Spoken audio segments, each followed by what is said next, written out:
Hey everyone, welcome to another episode of Human Spirit. This is going to be one of the greatest episodes to date. In my opinion, it's the one episode that I would love for every single one of you guys to listen to the entire way through, to share with your family and friends, because it's something that has been on my mind for quite a long time. The Lion King has been honestly my favorite movie as a kid, and I think it's been the favorite movie to a lot of us, and a lot of us hold it deep into our hearts. And so this is really a deep dive of the meaning behind The Lion King, why I believe it's such a prevalent movie in today's society, and how it's an antidote to the current state of the world that we live in. But to further that, we're also going to relate it and showcase how it's the replication of another great story from ancient Egyptian culture, which is the story of Osiris, Set, and Horus.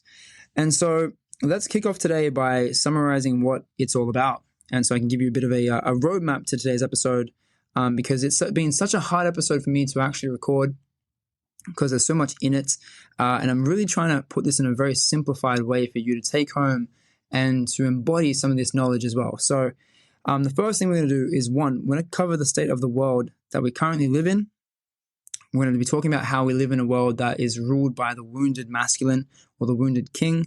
We're then going to talk about archetypes. So we're going to run through the different characters in Lion King and what they represent, and we'll do that in a step-by-step sort of process. We're then going to talk about the survival of art as well, so how art and storytelling is a way to keep this knowledge alive, and that's why we have different stories in the world. We're then going to be discussing the roles of Mufasa and Scar, the differences between the two, how to put Mufasa as the new king or Simba as the new king, and how to identify when Scar is the ruler of society. We're then going to switch into the antidote to that. So like, what do we do when Scar is ruling society? What do we do when the world's in a state of chaos? And then we're going to summarize the entire thing and have some takeaway points on the aspects of science, money, and the overall antidote of this. Cool. How's that sound? So let's get through this. Let's kick it off. So let's run through the state of the world right now, and let's run through a thesis that I have, and one I'd like to share with you from Carl Jung. And so this episode is very, very much inspired by Jordan Peterson's episode on Carl Jung and the Lion King. And so if you want to do a deeper dive, a bit more of a psychological lens into the enlightenment story of Lion King, I would highly, highly recommend that. So it's one of my favorite episodes of Jordan Peterson's to date. And it's actually the first episode I listened to that got me hooked into his work. So I couldn't recommend it enough. Okay, so let's talk about the state of the world. So the idea we need to on board from Carl Jung is the idea of the collective consciousness. And so if you don't know what the collective consciousness is, essentially what you have to imagine is that the state of being of each individual creates a character that rules the world as a collective. And so an example is, let's say in your household, everyone is embodying the good character. Everyone's saying hi to each other. There's love and empathy and care and connection. That means that the overall feeling, the overall spirit, the overall character, when you walk into that home, is loving, caring, connection, and has this beautiful sort of belief behind it. And so if you were to magnify that on top of the world, it would mean that each individual's belief system, each individual's actions and intentions with the world and motivations in the world adds up to a collective consciousness or a collective feeling or vibration of the entire world. And so imagine an alien was to come down to our world, they could be like, oh, wow, I get a sense of this from that. So it's like, oh, wow, it's a loving place. Or, oh, wow, they're very disconnected or disharmonized. So it's the archetypal father or archetypal ruler, or even potentially the god of society. And so purely taking on a metaphorical lens here is that we could say that the god in today's world is Scar. And so that's the thesis we're going to go with. We're going to explore that thesis, and then we're going to try and harmonize that and provide you guys with an antidote to that and a further explanation to how I got to that conclusion. So we're then also going to relate this to one of the biggest crises in our time, which is COVID. And I'm going to share with you how I use this narrative framework to make choices in a time of chaos, because a lot of us now are looking for direction. We don't know where to go. We don't know who to trust, what to trust, what information to trust. And so we need to develop and cultivate a sense of truth and deeper sense of knowledge within ourselves so we can navigate the world on our own. And that essentially is going to be the hero archetype. That essentially is Simba in this story. And so we're going to mirror Simba's journey along this podcast together. Okay, so we have the state of the world. The state of the world is the wounded masculine, which is Scar. And so how do we come up with this conclusion? Well, if we look at the media today, we will have this understanding that the media kind of skews the truth or doesn't tell us the entire truth. And so that is something Scar would do in the story of the Lion King. He doesn't tell the hyenas the truth. He doesn't tell the Pride Lands and the tribe the truth as well. And so he's always conniving and scheming, and he's using his intellect to cover up and manipulate the truth. And so what we're going to do here as well is we're going to break this down from world, so how this happens in the world on a global scale, how this happens within our family, and then how this happens on a personal level. And so we could look at the world as it embodies Scar, but if we look at ourselves, are we trying to manipulate the world in a way that benefits ourselves? So serving our own ego? Are we lying to ourselves about our health? Are we lying to ourselves about the job we're in? Are we lying to ourselves about the society we live in? Like, how many lies are we telling ourselves on a day-to-day basis? And if that's the case, we have to become aware of the fact that this is actually contributing to the greater consciousness and to the greater state of the world, and that everything actually matters. And so to the polar lens of this, we have Mufasa, which has the belief system of we live in a world, and harmonious world of the great circle of life. And so that the antelope eat the grass, the lions eat the antelope. When the lions die, they become part of the grass, and this is continual cycle. And so one way we could decide whether or not Scar is the ruler of the world or Mufasa is the ruler of the world is by looking at the overall philosophy that the world actually onboards and partakes in. And although a few of us might have a holistic point of view, we could say that the world in general doesn't have this holistic lens. And so it means that the world is scarred in some sense. It means that the world is hurt in some sense. And so how we got to this current state of the world, what I believe that through war and through pain and through torture and through sacrificing our lives for a cause that wasn't necessarily a great cause.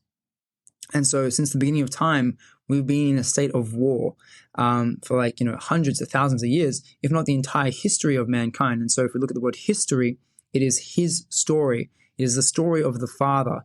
It is the story of man. And so if we look back at that, we can start to empathize with that and really see how this story has impacted our philosophy today in today's culture, and how it's time to change the story and change history and actually move towards a more holistic lens where we all become one. We all have one uniting story, and put Mufasa or put Simba in the place of Scar. And so I want us to imagine that not only are we in the state of the world where Scar is ruling, but for a lot of us, we're actually born into the world where Scar is ruling. And so that's why it's become very, very hard for us to even identify this, because being born into it is a lot different to seeing it change from good to bad. And imagine just being born in bad. It's like you actually can't tell the difference, but we have this innate feeling within us that the world isn't right, that things should be different. And so we're trying now, I think we're actually going through this process of metamorphosis on a global level where we're actually starting to question this and be like, hey, hold on a second. Things aren't really the way they're supposed to be. War and killing isn't really right. And is there another way? Is there a more harmonious way to live? And so we are actually now playing out this story on a global level. And that's why I think the story of Lion King is really the story of enlightenment. It's the story of coming to consciousness of the fact that the world isn't the way it's supposed to be.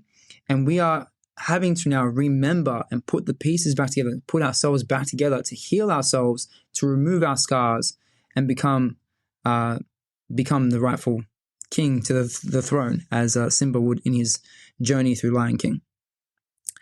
Okay, so let's break this down into how this relates to the world, family, and personal, and then we'll talk about archetypes in a second. So we discussed the world, how the world is the scar archetype because the fact we've been in war for such a long time, and how, our rulers now and leaders now are really just hurt men taking over the throne. And although they're doing their best, they don't actually know any different. And this then ripples down into our families, So my family, my dad's done a great job at raising us, but I can definitely see that there is pain and hurt within him. I can definitely sense and feel and notice that there is pain and hurt within me. And I know that my grandfather, his father passed away at a very young age, and so he had to step up and take on that role.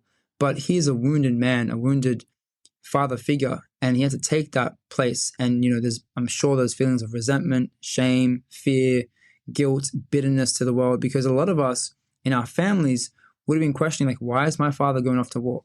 Why is my father going off to work every single day? And there's this like overarching story that the male figure or the king archetype is hurting at home. And then that affects the individual, affects us on a personal level. And then we start to play that out as well. And we start to play out that wounded character. And if we all play out that wounded character, we essentially just contributing to that character of Scar being played out on a global level.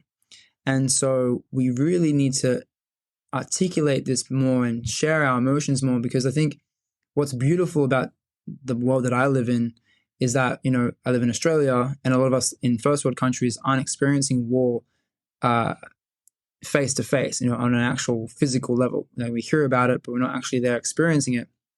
And so we really do have this opportunity to tap into our emotions, to tap into this story, and to really look at this at a deeper level with more clarity and forgiveness. It's been really, really tough to do that, to look back at my family's history and to actually empathize with it and understand, like, hey, I always thought that, society was going to be helping me out and showing me some direction.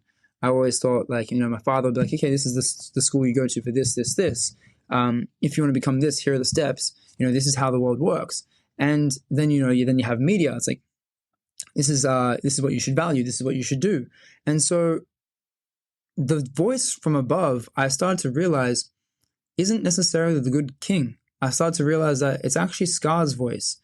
It's Scar talking to me, as opposed to the king, the good king talking to me.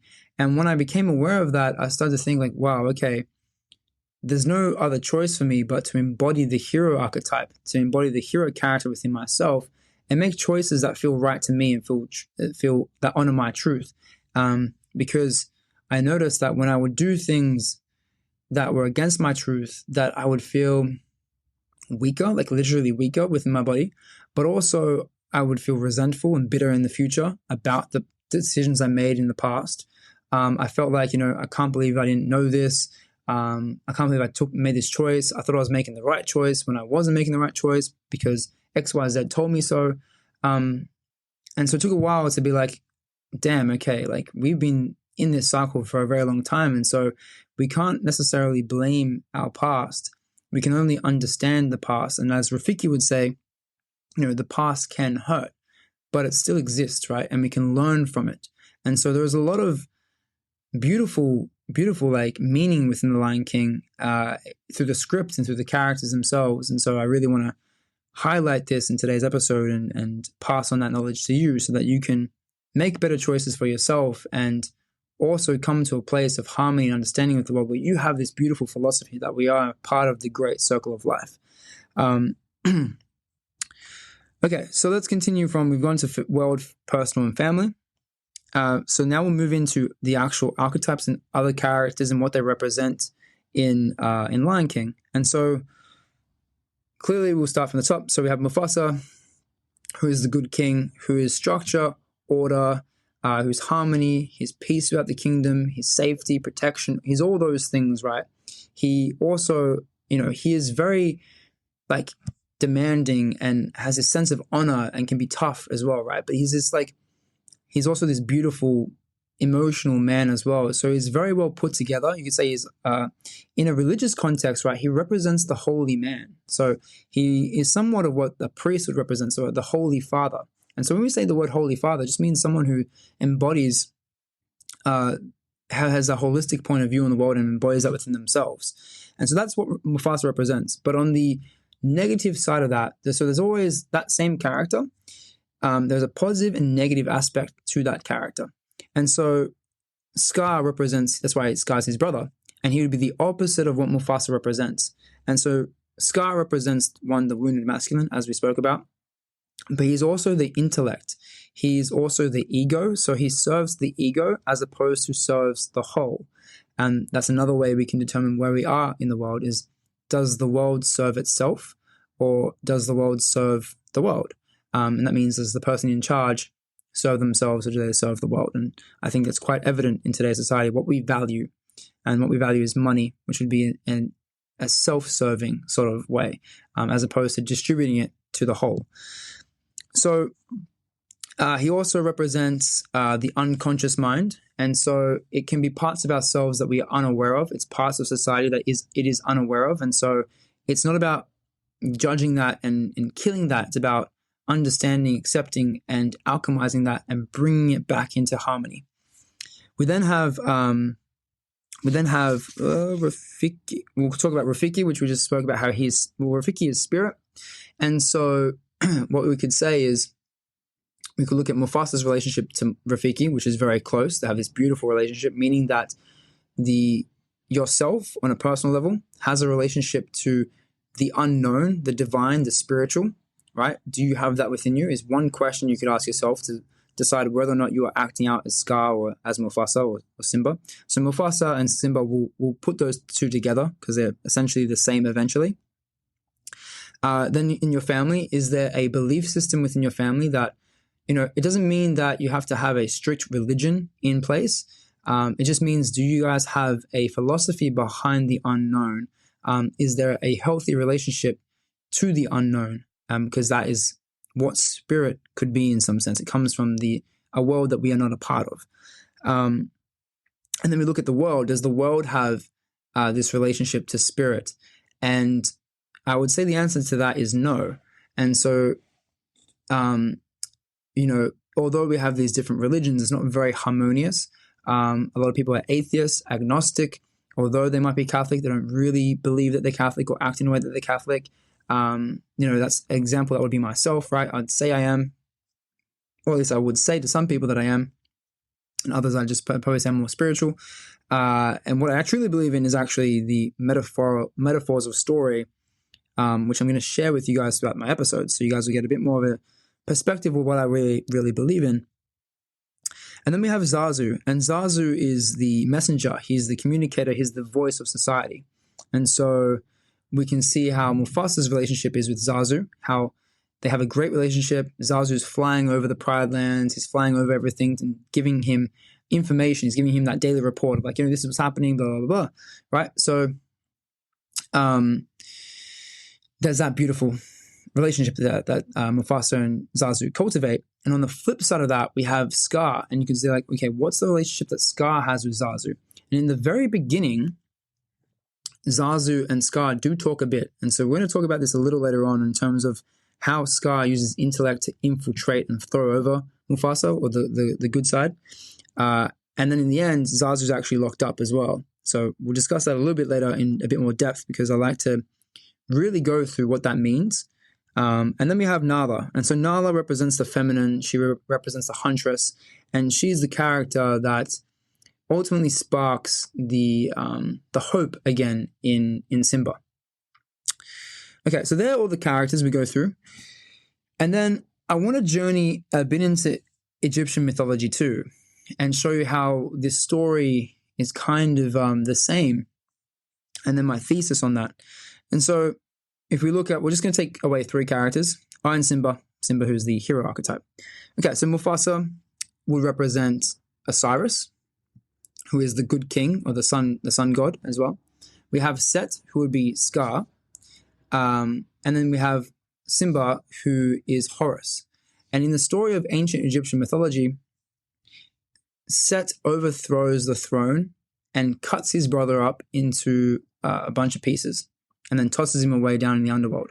And it becomes the role and job of Horus to go into the underworld to rescue his father.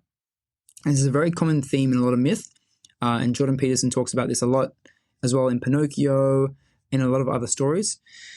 But the same thing happens in Lion King, that Simba has to go to the underworld. He has to go, one, to the graveyard, but then also to the spirit world to remember his father. And so both of them go through a very similar journey. And it could very possibly much be that this story is being recreated and told in a new way again. And the thesis that I have behind this is because I truly believe that Scar, right, the intellectual part of society, the intellectual part of yourselves, the logical side, the conniving, the manipulation side, the part of you that kind of serves the ego, is always trying to make sense of the world and box it up. And when it boxes it up, it kind of kills the spirituality side, or the spirit side. And so I think there's a close relationship between spirituality and art. And so as storytellers, as a storytelling society, I think that the stories have to be recreated in a new way. So stories, again, are stored information, stored value of information, also his story, right? So it has to change the story and keep the same information embedded within it to stay alive. And so that's why we have The Lion King as a recreation of this ancient myth in ancient Egypt, and probably even further beyond that as well, and in religion today. Because I think what we're doing is we're trying to preserve the actual context and content of the morals of the story, as opposed to the literal sense. We won't discuss the literal sense because I think that's a very clouded sort of road to go down. So we're strictly talking metaphorical and philosophical and psychological. And so I really believe that art is the way of shifting information and staying alive through time. And so if we follow art, we can follow the sub-meaning, the sub-context of all this stuff, and then look at stories as this way of like, whoa, okay, we're just preserving the truth. We're preserving the way of being. And this manifests in movies today, in music, in art, in culture, in religion, in stories. And so when we understand and look at it in this sense, right, I really believe that is the sense of the great circle of life. And so it's this holistic point of view that nothing is really disconnected, that everything has its place, that everything means something. And so it's kind of related. And there's always this like, if we imagine the theory of evolution from Darwinism, and we applied that onto ideas as well. So imagine ideas are somewhat real. And so these ideas are trying to survive through time, and they survive in our DNA, and they survive through stories. And so in order to survive, it has to adapt, it has to change. And so this is possibly a theory on why we have different stories in different religions, so that we can keep the content of that religion and of that story alive today. And so if we look at look at the world through that lens, I hope that gives you a bit more clarity and understanding to why we have differences in the world, but how it's essentially all the same thing, which I believe a lot of us today believe. We all understand that innately there is this like beautiful connection between all these stories, and hopefully that thesis provides some sort of logical reasoning to why that's happening today.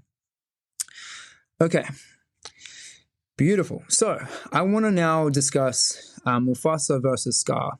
And so again, we'll run through how Mufasa and Scar is represented on a global level, a family level, and then also a personal level as well. Because there's and how Scar, uses his intellect to overthrow the king. So he uses his intellect to throw over the king the very first time by superseding the messenger, and so he uses Zazu as a way to give false information to the king, or to Mufasa. And so he does this by putting Simba down in the was it the gully or the where the stampede happens. And so he's down there, right? And so he then tells Zazu that Simba is in danger, which he actually is, but it's a false truth, right? There's something manipulated about that. And so how this happens in society first is that Scar intellect takes over the media, it takes over the voice, And although it kind of just tweaks the truth just a little bit, and so Mufasa receives this information, and he's now having to compromise his values and compromise himself, right? His own health, his own life, in order to save his son. And I want to relate this to COVID and in today's world, right, on a global scale. So if we look at what happened with COVID, my personal stance on it, we can talk about another time, but how I made the choice to not take the jab was because I truly believe that Scar is in place and is in this authority sort of figure, and the voice that I hear from society is not of the good king, is of Scar. And so when I looked at this scenario, I saw that a lot of us, my family, my friends, and people around the world, they were compromised and having to compromise their own health and having to take the jab in order to visit a loved one, in order to travel, in order to survive at work, to do all these sort of things, right? And so only Scar would do that to you. Mufasa, right, the good king, he'd give you options. He'd try to understand you. He'd understand your story, your scenario you're in, and what you're doing. And so the fact that my story wasn't necessarily heard, the fact that other stories weren't necessarily heard, and that there was this sort of like this compromised sort of thing on like my values, I felt like, okay, great. I know Scar is in control here, and so I'm not going to listen to that voice. I'm going to resist that voice and resist that temptation, because I know that side of me, that side of the world, also exists within me. And if I let that overtake me, I'm going to be compromising my truest and highest value. And so I decided not to do that. And so again, the purpose I'm telling you this is so that when chaotic things happen in life, you have this ability to recognize patterns in the world, in your workplace, within your family, in order to make better choices. So that's one. How did I relate that to the world? Was, okay, great. I saw the fact that my values were compromised without me having any say in that, was mirrored in COVID, mirrored that whole story to me. The next thing Scar does is he then makes fun of Simba's roar as well when he's down there, right? He goes, oh, like, between you and me, let's work on that little roar of yours. And what this does to Simba, it makes him feel this great sense of shame and guilt. And so if I look at the world and I go, okay, what voice do I hear from, the world in one place, like, about with social media, when I look at it, like, what do I feel? I feel shame and I feel guilt because I'm not at a certain level that I'm supposed to be. You're meant to go to school, you're meant to go to university, you're meant to find a wife, get a house and do X, Y, Z. And none of that really works. It doesn't give you actual happiness, right? And it also doesn't discuss happiness or love the entire way through. It just says, do this, this, this. It's very clinical, it's very direct, it's very intellectual. It just cuts straight to the point, which has some sort of purpose too, but it doesn't understand you. It doesn't want to understand you, it doesn't empathize with you. And so it kind of just disconnects you from spirit. And so when I see this mirrored with all these things adding up, I'm like, okay, we need to really step back for a second and just find some inner truth within for me to able to make better choices. And so I now understand that the shame and guilt is actually coming from the top down because of each of us have this sense of shame and guilt now. And so it's kind of like we're in this checkmate position where it's like you're kind of just stuck there. And so this is where we'll go to the next part of this episode is we're going to discuss how to come out of this, but we're going to still just touch on this for a little bit longer and how I've recognized Scar to be the ruler of today's world. And so in my family now, relating this from rather than the world to my family, was the story and narrative I heard at home was that we need money to survive and that I need money to save my family. And so then you need to ask yourself, what's the philosophy at home? What are you being taught at home? Is your father, are your parents good role models in the sense of like, what values are they teaching you? And I don't mean this in a negative way. I just mean like, are they stressed? Are they under the spell of Scar? Are they pursuing things out of self-interest? Or are they doing things that they love? And I actually think although there's so much love and beauty at home and in a lot of places in the world, I think a lot of us are compromising what we truly love and we truly want to do in order to make more money. And it doesn't mean that I'm blaming those people for those choices. It means that I think that we are kind of pigeonholed in a position that we need to make more money, or at least we think we need to make more money in order to save the world. But the truth is, by doing that, we actually neglect our family, we neglect our loved ones, we neglect ourselves. And so it actually causes more harm and causes this wounding and scarring to really develop even more. And then it becomes generational too, and it passes down. And so growing up for myself, I then felt like this overwhelming sense and anxiety around having to make more money and having to take shortcuts in life as well, like being a bit more risky with investing, trying to start businesses to do X, Y, Z. And so none of it really came from the place of love up until a couple of years ago. Although, it was in the back of my mind for a long time, and probably in the back of your mind for a long time too, is like you have these dreams that you want to get to, but you never really pursue them because there's always that part of you that's loving and good. And so I'm not discrediting that from all of us. I think that's who we truly are. But it's about really taking the leap of faith and becoming that part of yourself and allowing that part of yourself to flourish and to channel itself through you, as opposed to letting fear rule your life. And what Scar does is he uses fear in order to control society, to control Simba. And so the question you have to ask yourself, is there a level of fear? Is there a voice speaking down to you that you can hear that causes fear within you? If so, that voice is Scar. If so, that voice is society acting out as Scar, telling you what the right or wrong thing is to do. And it's not the voice you want to listen to. And because it's very valid too, it has very valid points. As I said, Scar represents the intellectual side, so it makes sense. It actually makes more sense than Mufasa. It makes more sense than Simba. It makes more sense than the hero, because the hero is going to tell you to go pursue your dreams, to go do what you love. But you see the difference with these two characters and these two voices, right? The voice of Scar, the voice of intellect within you that tells you to do the right thing, to go to work, to go to uni, to get a job, to not travel, to do all these things properly, to find whatever is the house, to do all the correct things, right? It actually doesn't have a relationship with spirit. It doesn't have a relationship with Rafiki, because you're fearful, right? The reason you don't want to make those choices is because you don't know what's going to happen if you actually pursued what you love. And so you make choices that seem right, but you're just affirming the fact that Rafiki, that spirit, that divine doesn't actually exist. Because if it did, you'd follow your heart and you'd follow that, because we don't, as a collective, have a philosophy and understanding that by pursuing our love, by pursuing our passions, that we'll actually be safe and okay, right? Because Scar is ruling the world, and through his intellect, he's telling you you won't be safe and okay unless you do X, Y, Z. And so this cultivates this sort of fear, right? And it stops us from acting in the world. It stops us from becoming who we are. It stops us from remembering our past and our father.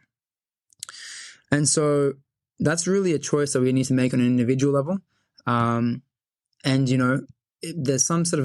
There's a sense of adventure, though, by pursuing the opposite. And so it's not about hating that voice, because without that voice of Scar, there would be no adventure to go on. There would be no calling to go on to and no journey to go on. So there is this harmonious aspect, and you have to understand it's very natural, and that's why it's part of the story.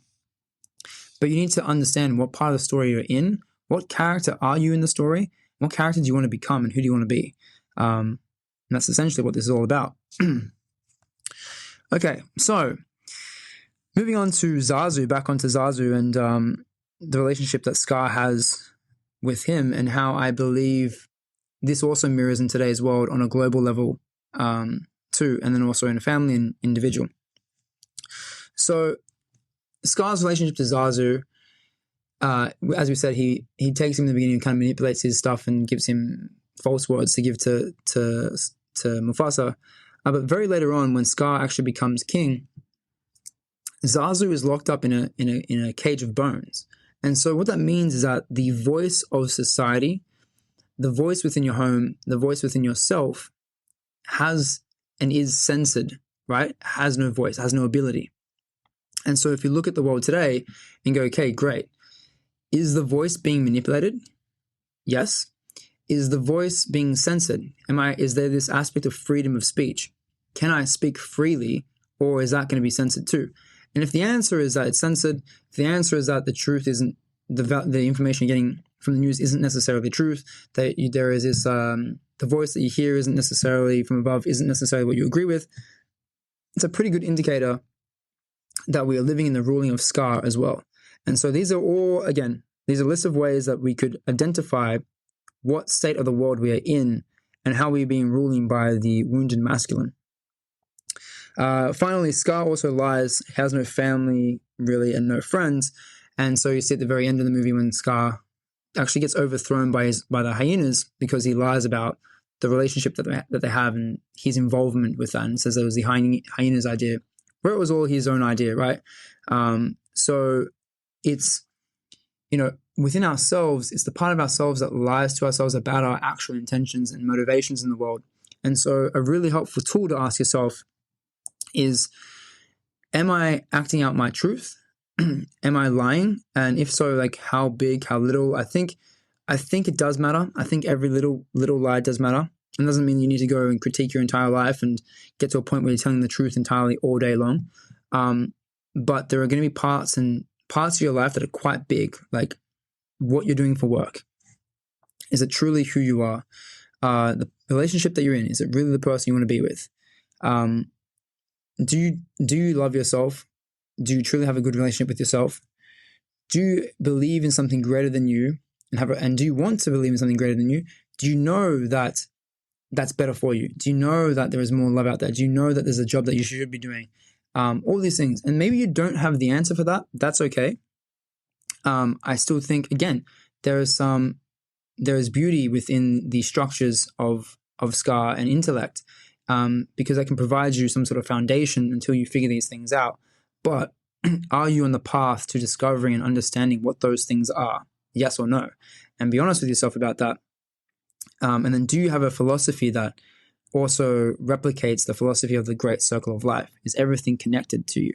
Do you believe that there's something greater than yourself? And do you believe that by contributing to the whole, you're going to feel better? Because a lot of the science now is actually telling us this. So it's funny that logic is coming to the conclusion that by living in a way that you are spiritual, connected to something greater than yourself, and giving yourself and being of service to others actually enhances your experience of life and your meaning to life as well. So again, we're seeing how intellect eventually falls on itself because it can't prove the spirituality and the unknown. It doesn't understand it, but eventually it comes to the same decision and same point.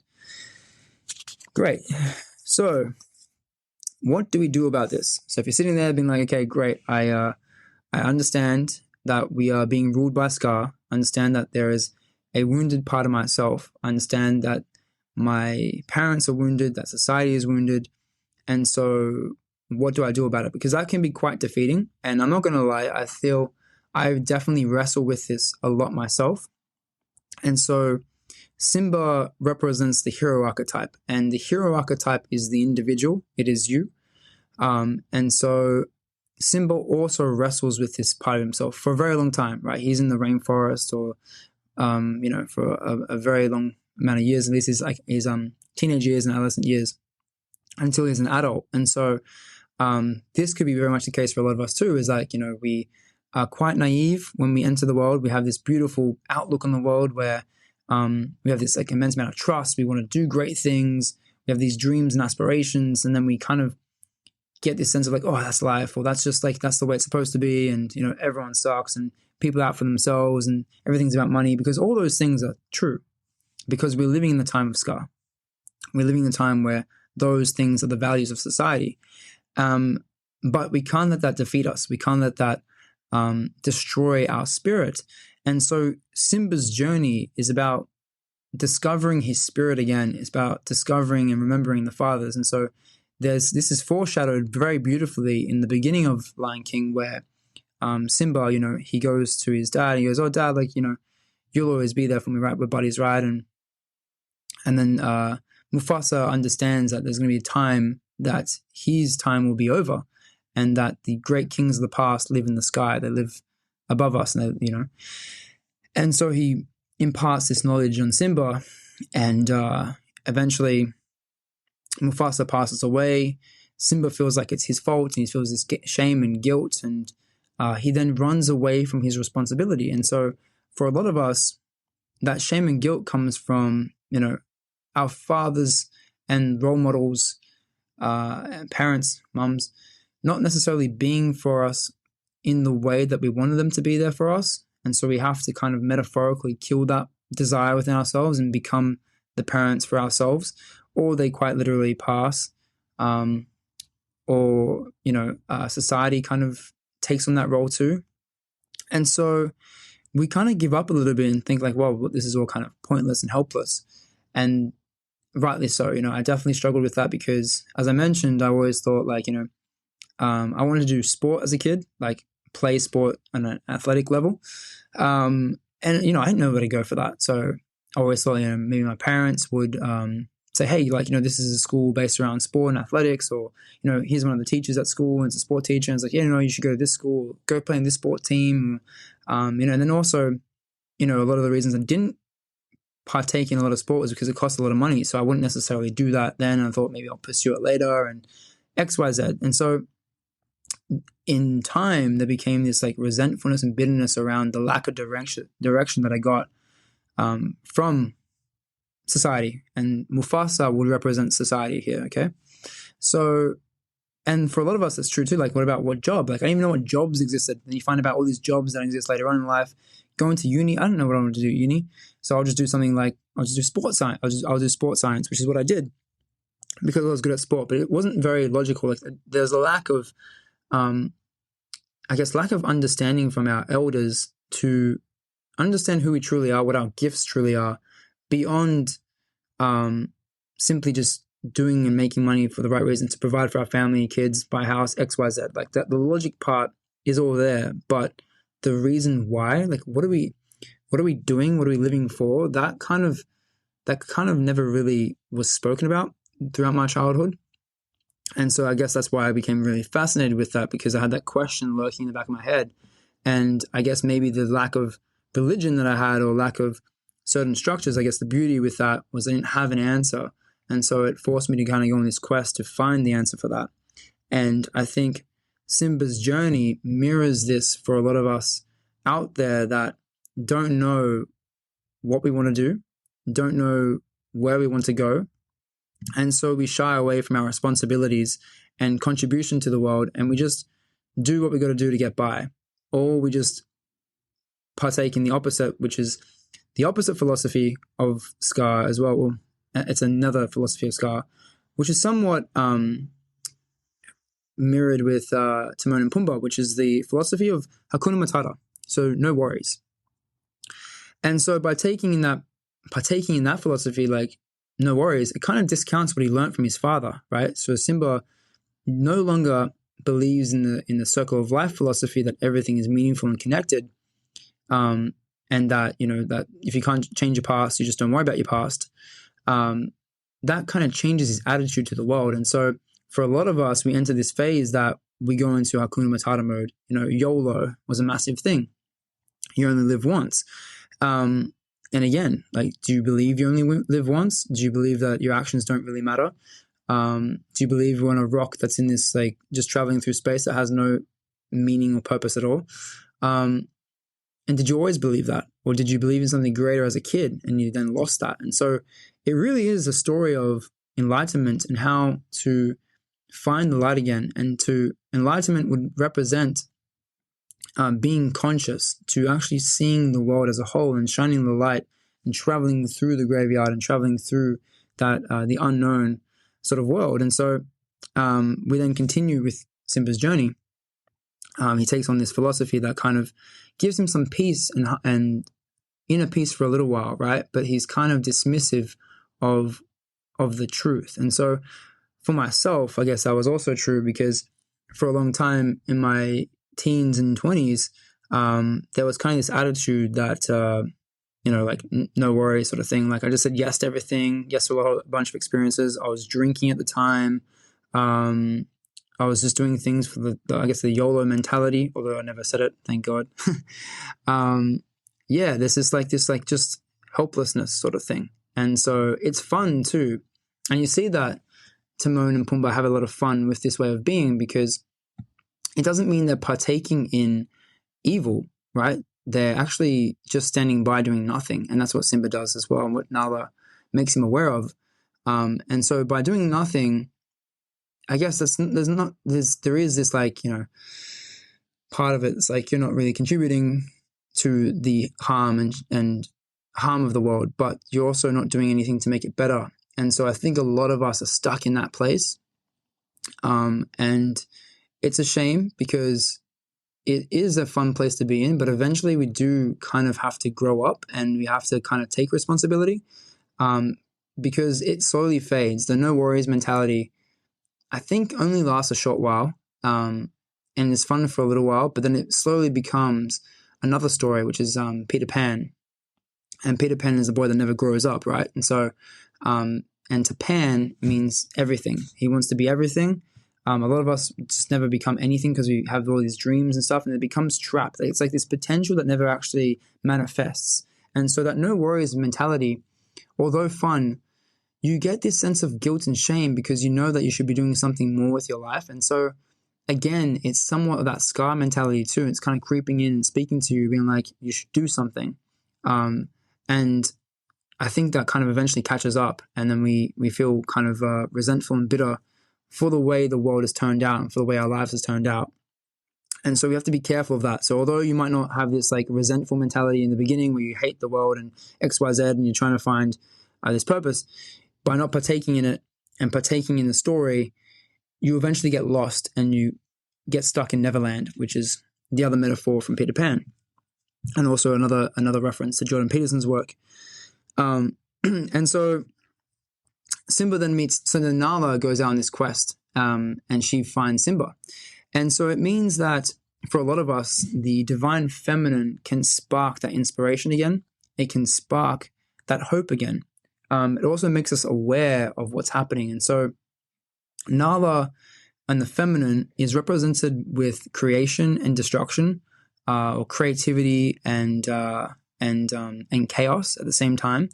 And this is like there's this like spiritual thing about her too. And so for a lot of men, sometimes it's meeting a girl, and for a woman, sometimes meeting a guy, that kind of sparks this like, whoa, I should take on some responsibility. I should do something better with my life so I can attract this person and keep them in my lives and then have a family XYZ. And so sometimes it is that external factor that kind of sparks it again. But what we're trying to cultivate is that inner spirit, that human spirit within us all.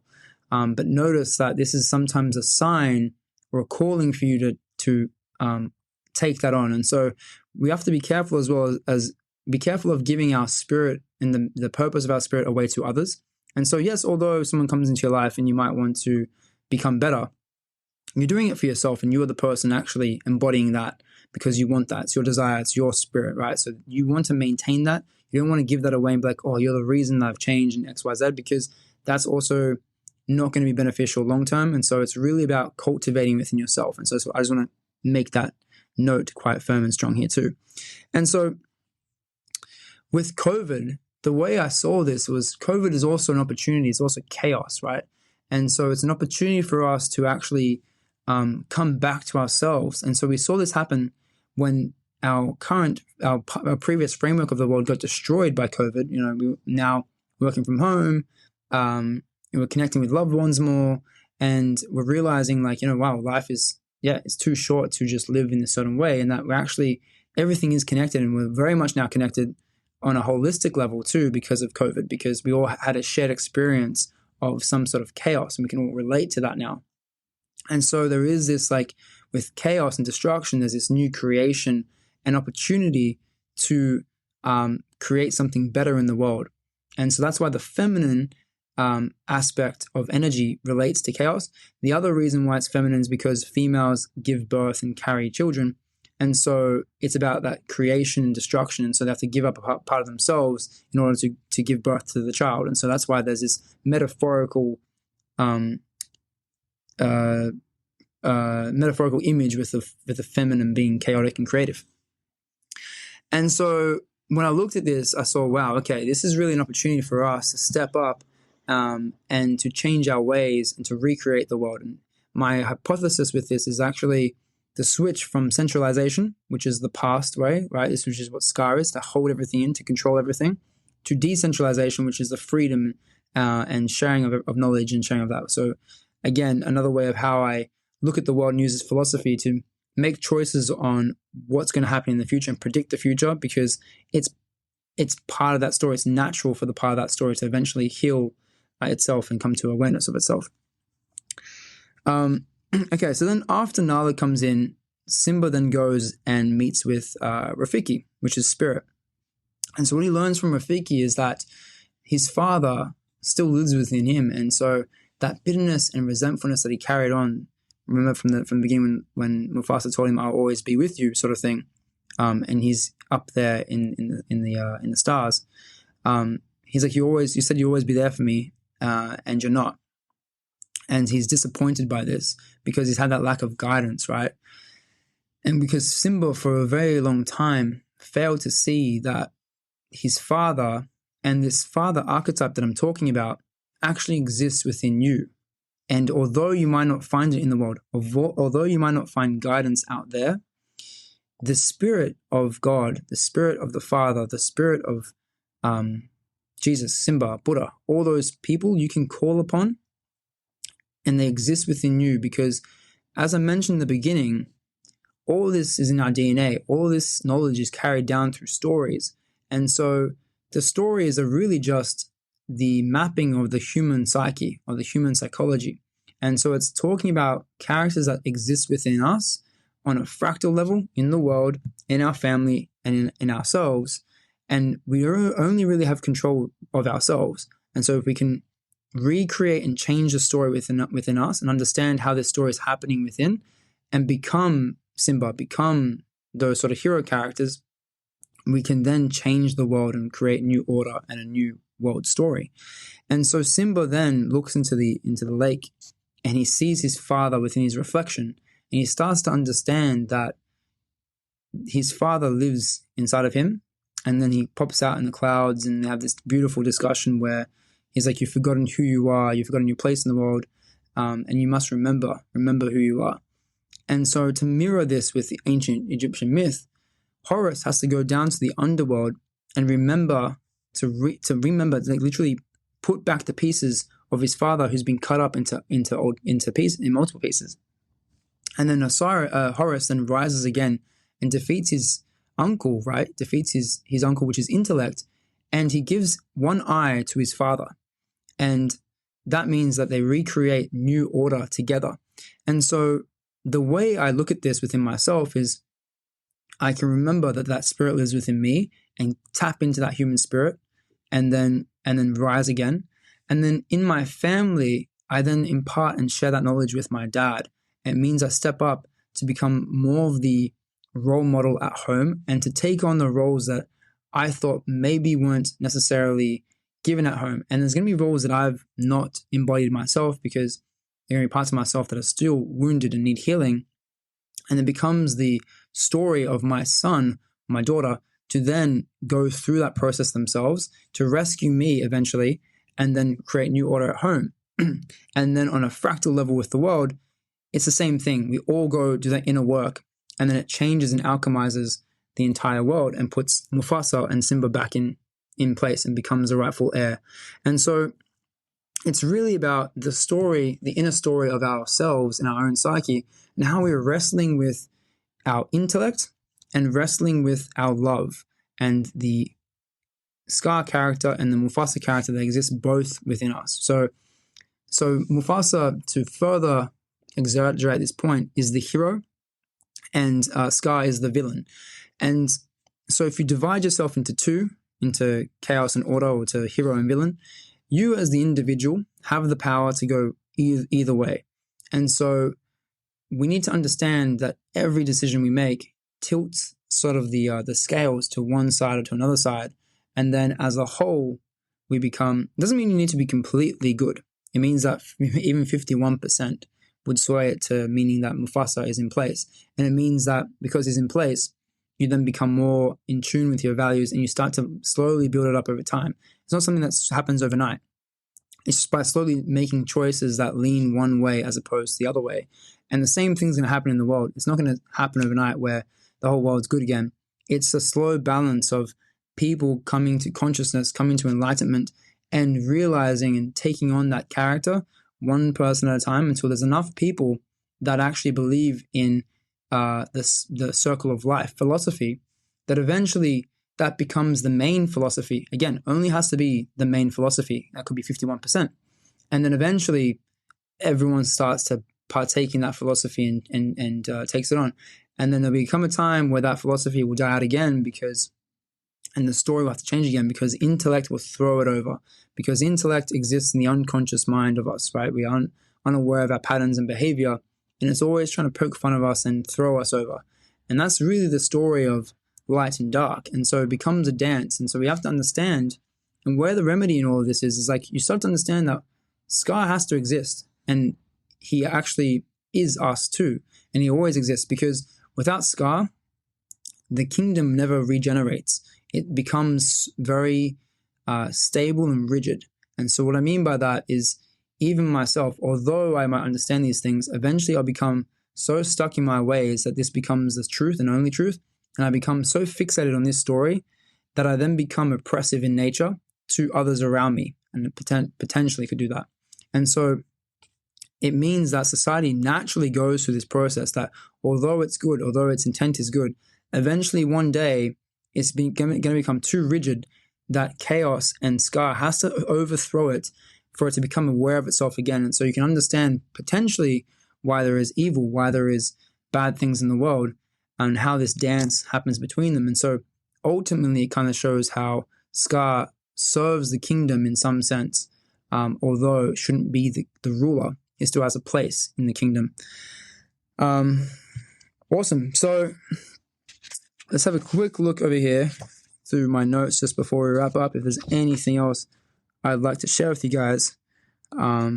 All right, and I think we're done with today's episode, guys. So thanks for tuning in. Thanks for listening throughout the entire time. I hope that offered you with a bit more clarity behind the Lion King and how it can replicate in today's world and how it mirrors today's society in a more of a practical sense, and how I use it for myself to make choices, and hopefully it helps you make better choices too, and can offer you with some peace and guidance, because it definitely has helped me. And so, yeah, I really am grateful for you listening and tuning into this one.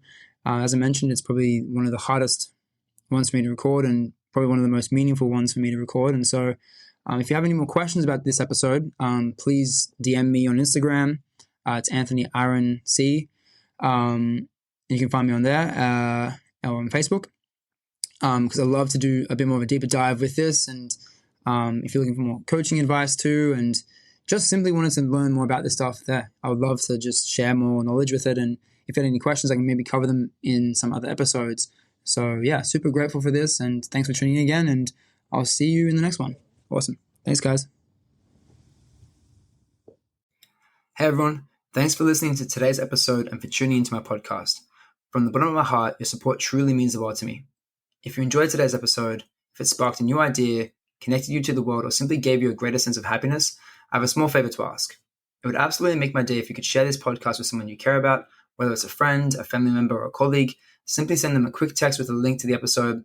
Introducing them into something that you enjoyed would really, really help me and help the show out.